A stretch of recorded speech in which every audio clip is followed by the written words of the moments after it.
After turning 60, I realized that my body was no longer as flexible as before, and back pain and knee pain began to appear more frequently. Perhaps many people will think that at this stage, they should slow down, accept their health limitations, and give up on the changes in their bodies. But for me, age is just a number, not a barrier to giving up healthy habits. I believe that by maintaining small actions every day, we can still maintain our flexibility, clear mind, and a sense of living fully. I don't do anything big. Instead of doing high-intensity exercises, I choose simple, easy-to-do methods that are suitable for the physical condition of people over 60. It is these seemingly small habits that have helped me have healthy habits and enjoy life every day. Below are 5 small things I do regularly, and I hope that when you finish reading, you will see I can do it too, no matter what age you are. 1. Start your day with 15 minutes of light exercise. I'm not a gym person. Instead, as soon as I wake up, I spend about 15 minutes doing simple stretching movements, stretching, rotating my neck, bending over, and taking deep breaths. Next, I walk around the yard or even inside the house, paying attention to taking slow and steady steps. This doesn't require much effort, but it helps the body warm up, wake up the spirit, and increase blood circulation. Before, I often slept in for a few more hours before waking up and felt sluggish and had back pain all morning. When I started a light exercise routine, I found myself more alert right from the start. Each workout only lasts 15 minutes, enough to warm up the body, stretch the muscles, and all the fatigue of the night seems to disappear. This little habit gives me a full start of energy and helps me maintain a stable health condition, significantly reducing the back pain I had before. 2. Eat a simple but nutritious breakfast. I don't follow any strict diet, nor do I count every calorie. My morning routine is simple: a bowl of oatmeal cooked with nut milk or unsweetened fresh milk, a few slices of fruit like banana or apple, and a cup of warm green tea. Sometimes, I boil an egg for extra protein. The important thing here is not to eat a variety, but enough energy, enough nutrients to nourish the body, not to fill the stomach.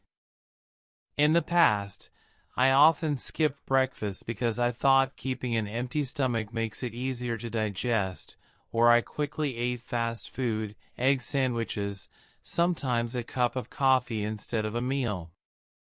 But then I realized that if I started the day hungry or malnourished, my body would easily get tired at noon, and my mind would be sluggish in the afternoon. Since switching to a full, albeit simple, breakfast, I feel more energized to exercise, do light chores around the house, and am in a much better mood. 3.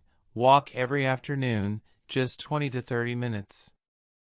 Every afternoon, I spend about 20 to 30 minutes walking around the neighborhood or the park near my house.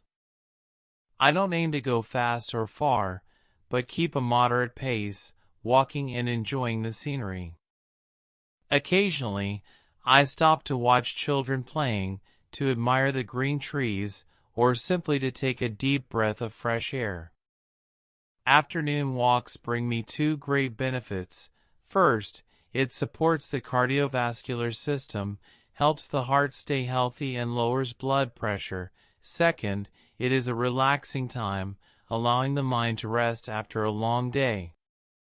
Before, I used to lazily sit in the afternoon watching TV or taking a nap, and felt a bit heavy every time I woke up. When I started the habit of walking, I found that each step helped me release stress, eat better at dinner, and sleep more deeply. 4. Talk to at least one relative or friend every day. One of the most important things that helps me maintain my mental health is social connection. Every day, I try to spend at least 10 minutes calling or texting a relative, friend, or even a neighbor. It can be a simple question, "How are you today?" or a short conversation about old memories. Even if it's only 10 minutes, the feeling of hearing someone's voice and sharing something with someone warms my heart.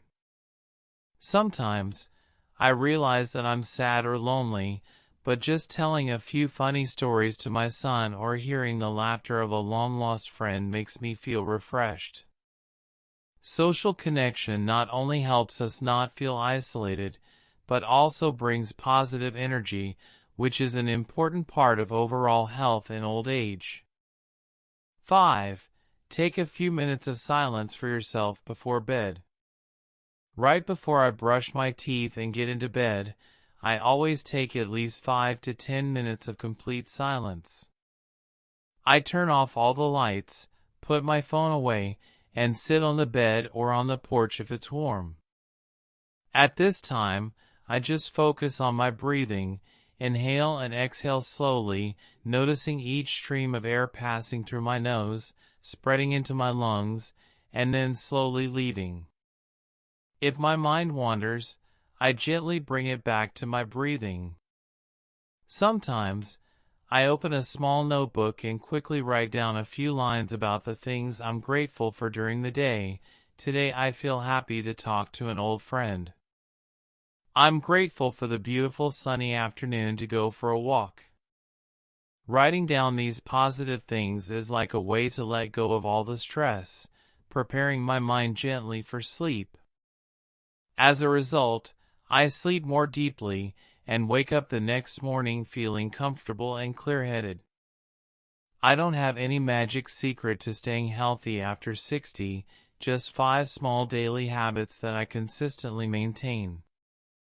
A light morning exercise, a simple, nutritious meal, an afternoon walk, a friendly conversation, and a few minutes of silence before bed all add up to a healthy and sustainable lifestyle.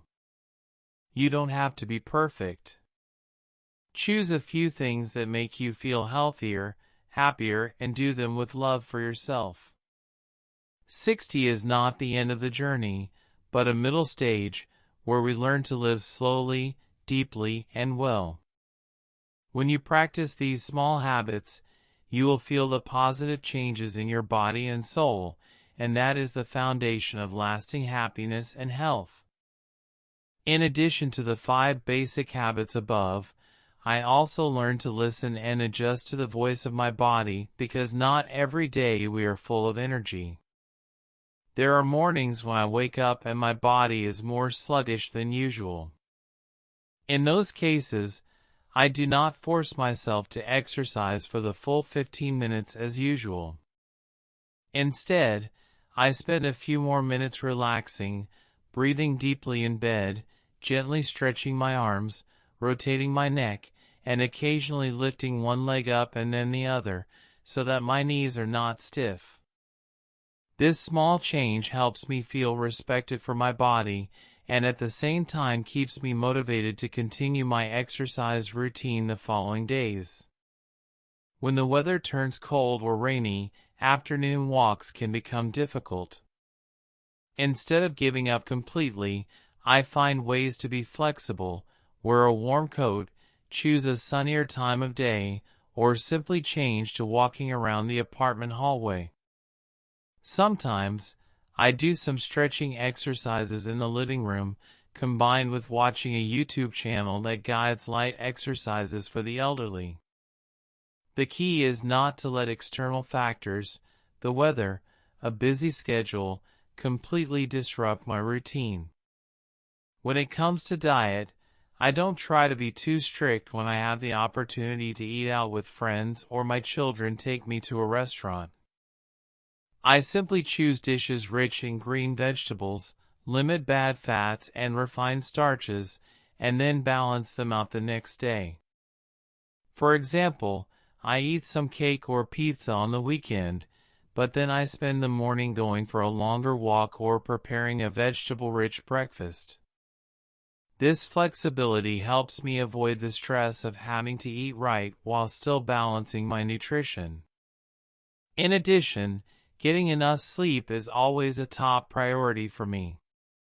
I try to go to bed on time, usually before 10 p.m., and keep the space quiet, no bright lights, no TV or phone for at least 30 minutes before bed.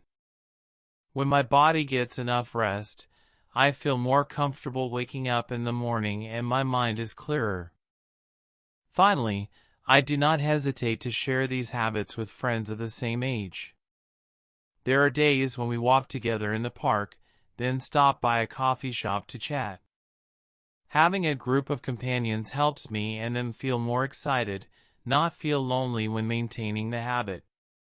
We encourage each other, share the joy of feeling healthier, slower but healthier. Thanks to being flexible, listening and connecting, I realize that even though I am over 60, I can still feel the flexibility and excitement every day. Every exercise session, every full meal, every conversation is a small brick that creates a wall of health. Age is not the only barrier, but an opportunity for us to choose to live smarter, cherish every moment, and take care of ourselves with gentle perseverance. When you keep these habits, you will realize that you can still race against time in your own way, slowly, steadily, and confidently.